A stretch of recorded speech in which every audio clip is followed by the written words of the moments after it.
Knowing that the establishment media would do its part in setting up the foundation for mass hysteria, so Americans look to government for answers, we must be the much needed voice of reason for our fellow Americans.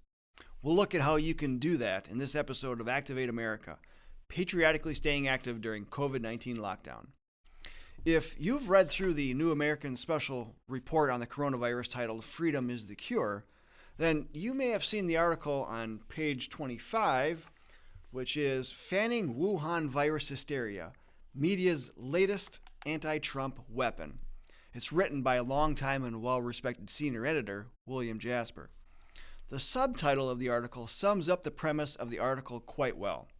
It reads, "The fear-mongering fake news is truly the enemy of the American people, pushing a totalitarian agenda that is making us more and more like communist China."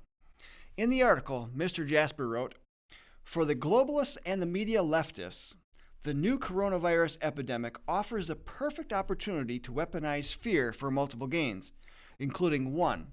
To expand and concentrate government control nationally. 2. To expand and concentrate government control globally. And 3. To destroy President Donald Trump, destroy the beginnings of the Trump economic recovery, and destroy the efforts that Trump has initiated to reverse decades of globalist programs, including our buildup of and dependence on China."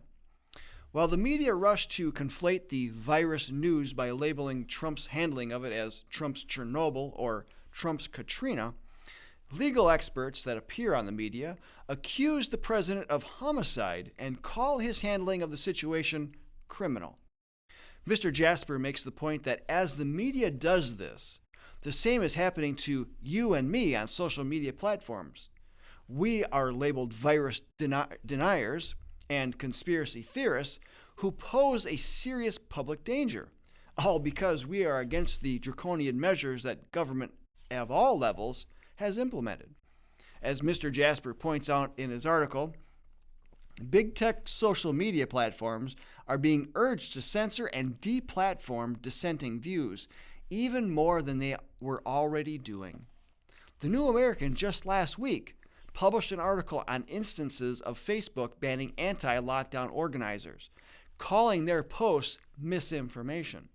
In fact, the New American was slammed by Facebook 2 weeks ago for a live interview with a Dr. Shiva. The fact-checkers, known as lead stories, tagged the post as partly false and then suggested that Dr. Shiva offers medically unsound advice, which was based on a different interview from a different news outlet. After exposing these fact-checkers as a liberal smear machine to prop up establishment narratives, demonize conservatives, and make money for its founders, the magazine received a form letter apology, which didn't even get the publication's name correct.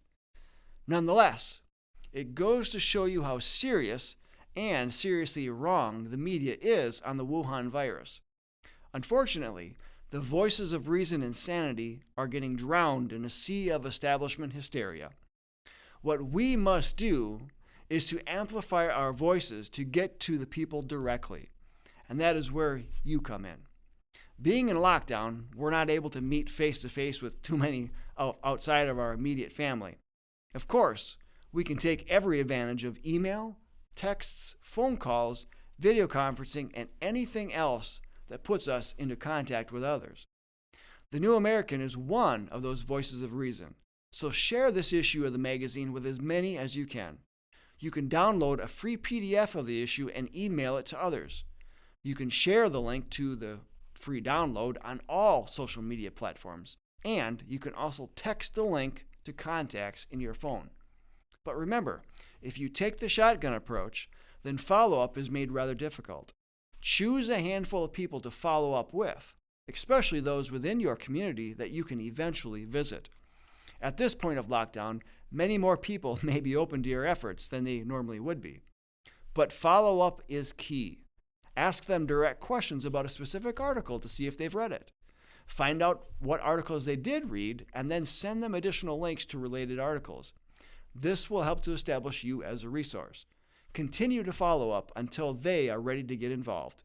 Perhaps they could also share the PDF of the special report or watch any of the many related videos at thenewamerican.com. Do this with the intent of recruiting them into your local activities. If you need additional guidance, your local coordinator can certainly help. If you can be the voice of reason today, then you have an opportunity to get concerned Americans put to work restoring our rights and freedoms. May we count on you? Until next time, this is Bill Hahn for the John Birch Society saying stay active, everyone.